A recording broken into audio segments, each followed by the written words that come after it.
Suka Duka, perjuangan guru Tangan Pengharapan dalam membangun pendidikan di pedalaman Indonesia.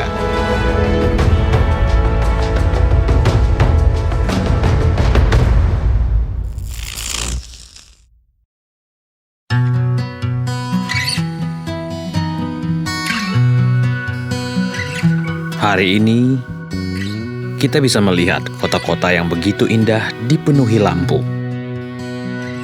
Dekorasi interior dan eksterior yang memanjakan mata dengan hiasan lampu warna-warni. Semarak hari besar dan begitu banyak keindahan lain dengan adanya teknologi penerangan yang dinamai dengan lampu. Saya bukan mau beriklan bola lampu, apalagi di-endorse produk bola lampu. Saya hanya ingin mengajak Anda membayangkan apa yang terjadi kalau sampai saat ini lampu listrik belum ditemukan. Bayangkan, mobil Ferrari pakai lilin besar, lilin kecil.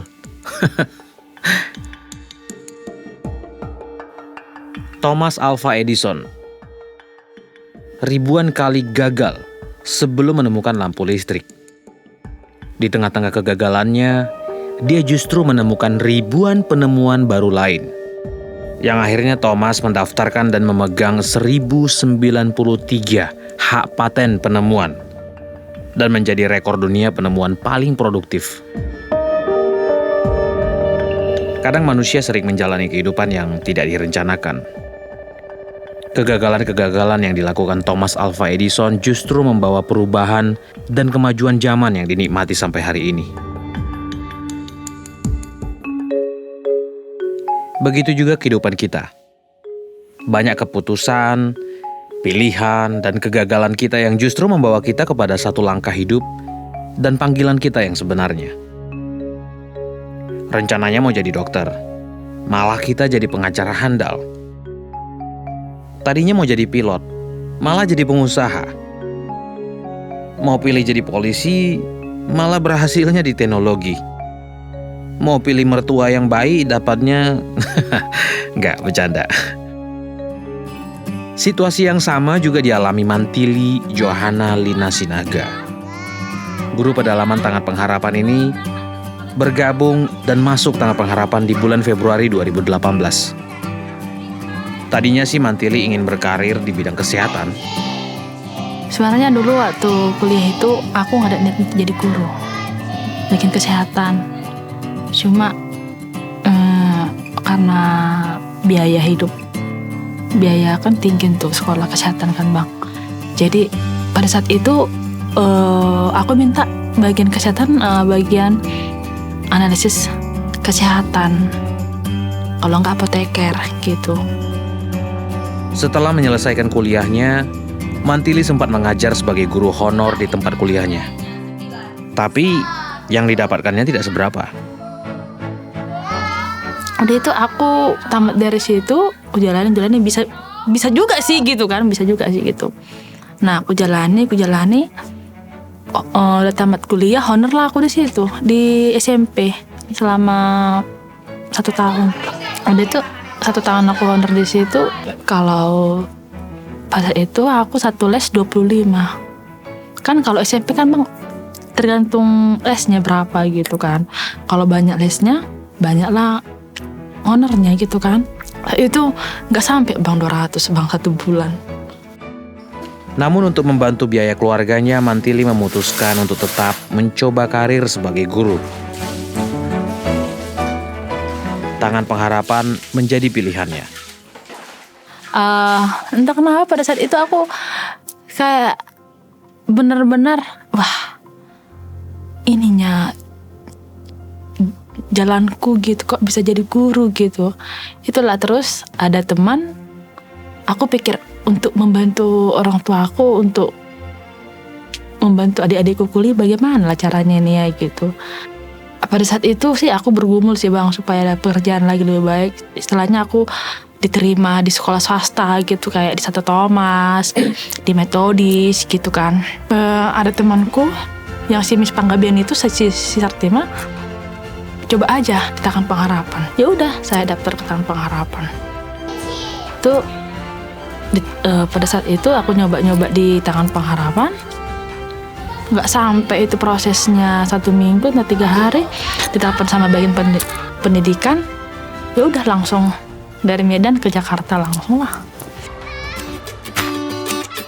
Mantili banyak menemukan hal-hal yang tidak terduga dari perjalanan pengabdiannya di Yayasan Tangan Pengharapan. Wanita perkasa kelahiran Deli Serdang 24 September 1993 ini pertama kali ditempatkan di Feeding and Learning Center Hili Saloo, Nias Selatan, Sumatera Utara.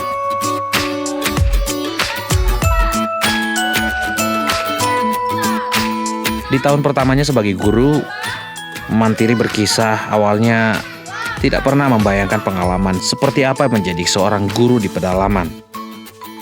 Hari demi hari dia menemukan ada suatu gairah dan perbedaan dalam menjalani hidup dan panggilannya. Yang aku nikmati dari mengajar itu ketika bergabung sama dengan anak-anak. Misalnya gini, ternyata mengajar itu tidak hanya kita ajarkan ilmu, tetapi kita berikan pembentukan karakternya gitu sama anak-anak. Dan aku sih lebih pada saat itu kalau mencintai anak-anak sih aku lebih merasakan ketika aku ditempatkan di Nias pada saat itu. Soalnya aku nggak sebagai hanya guru, tapi sebagai kakak, sebagai saudara. Bahkan kayak seperti mama mereka, aku kasih makan mereka, aku gunting kukunya, aku perhatikan bajunya koyak-koyak, yang sepatunya, nyanyi bersama, pergi ke sungai bersama. Kayaknya 24 jam itu sama mereka gitu. Kayaknya wow, ternyata guru itu nggak hanya mengajar di kelas gitu. Sama juga seperti kayak di luar rumah gitu, juga berbantu mereka gitu. Dalam tugasnya mengajar di pedalaman Nias, Mantili sering kaget dan bertanya-tanya kenapa setiap hari Rabu dan Kamis sekolah selalu sepi dari anak-anak didiknya. Dan saat ditelusuri, kehadiran anak-anak menurun sekitar 50%. Ternyata anak-anak didiknya dibawa oleh orang tua mereka ke kebun untuk menderes atau menyadap karet. Waktu baru saya kesana kan, pertama saya kaget. Kenapa hari Kamis ini selalu sepi, gak ada siswa. Dan hari Rabu juga gak ada siswa gitu. Ternyata setelah sudah aku jalani, aku cari tahu informasi, mereka itu ikut ke pasar kalau udah hari Kamisnya, kan gak ada guru. Nah, terus anak-anak di sana kalau sudah hari pasar, contohnya besok hari pasar, mereka sekarang itu pergi ke ladang menderes supaya ada uang besok untuk belanja. Karena sana kan sekali 1 minggu. Ditambah lagi guru yang nggak ada di sekolah. Jadi orang tua mereka lebih memilih anaknya disuruh ke ladang menderes daripada ke sekolah. Di sekolah juga toh mereka nggak ada yang mengajar. Di desa Hili Saloo, Nias Selatan ini, Mantili pernah bermimpi untuk bisa membangun sebuah sekolah berasrama untuk anak-anak ini. Visi ini melekat kuat di benaknya.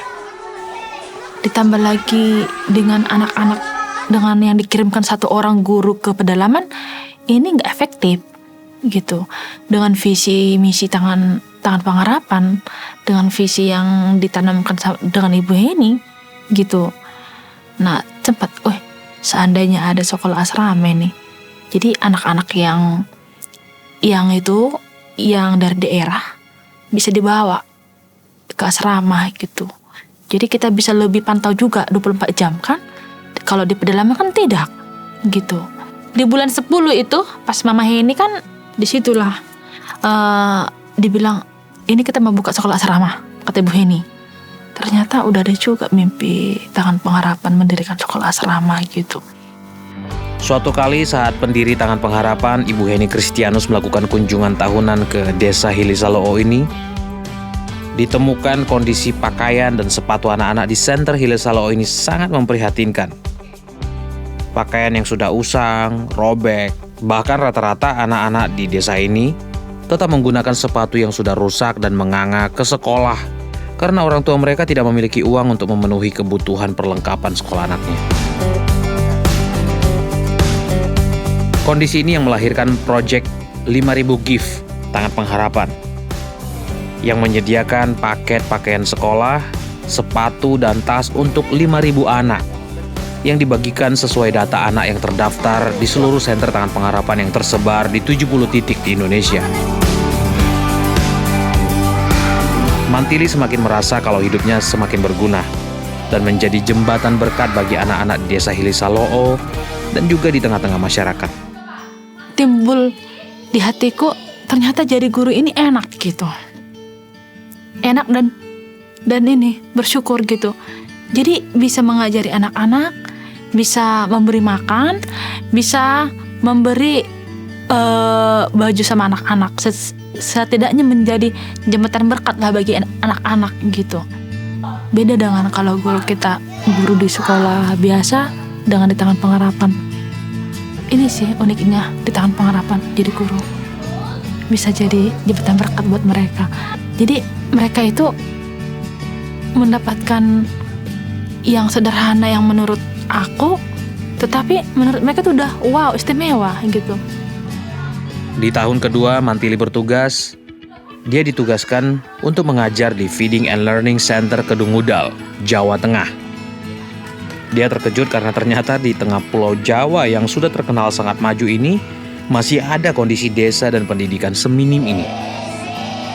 Satu hal yang disyukurinya, dengan kondisi keberagaman budaya dan aliran yang berbeda, tidak menghalangi penerimaan masyarakat terhadap dirinya. Dan ini menjadi warna baru dalam perjalanan hidupnya. Di Jawa Tengah, Mantili justru belajar dalam menghadapi alam yang kering. Bersama rekannya, ia belajar untuk beradaptasi dan menikmati semua kondisi alam. Saat musim kering, setiap hari Mantili dan rekannya harus pergi jauh menggunakan sepeda motor menuju sungai yang kering dan mengambil air di titik-titik yang sangat minim air menggunakan jerigen. Ini sumur, ini dikorek di sungai. Jadi ketika musim kemarau ini dia akan digali, dibuat seperti sumur. Jadi, tapi kalau nanti dia udah musim hujan ini akan hanyut, udah nggak ada lagi di situ sumur. Walaupun bertugas di tengah-tengah perbedaan budaya dan agama, Mantili tetap dengan sukacitanya mengajar anak-anak di Desa Kedungudal, bahkan sampai malam hari. Visi yang didapatnya saat bertugas di Nias Selatan 2018 lalu, kini menjadi nyata.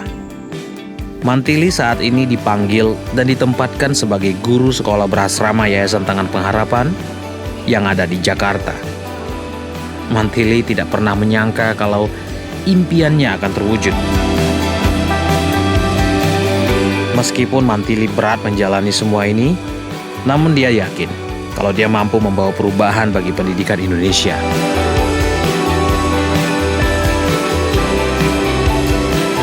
Saat mimpi tiada yang mampu menahan, keterbatasan tidak bisa mengalahkan kata sanggup. Pelarian bukanlah sebuah kesalahan.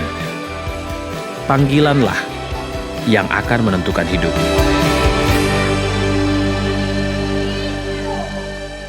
Terima kasih Anda telah menyaksikan program Journey Tangan Pengharapan sampai selesai. Bagi Anda yang ingin ikut ambil bagian dalam membangun masa depan generasi bangsa, Anda dapat mensupport Tangan Pengharapan dalam beberapa program yang kami lakukan untuk mengentaskan kemiskinan, baik kesehatan, pemberdayaan masyarakat, makanan bergizi, dan pendidikan bagi anak-anak di seluruh pelosok Indonesia dengan berdonasi ke nomor rekening di bawah ini. Dan untuk informasi lebih lanjut, Anda dapat menghubungi call center kami di 0813 14 33 3341. Sampai jumpa minggu depan, salam Tangan Pengharapan.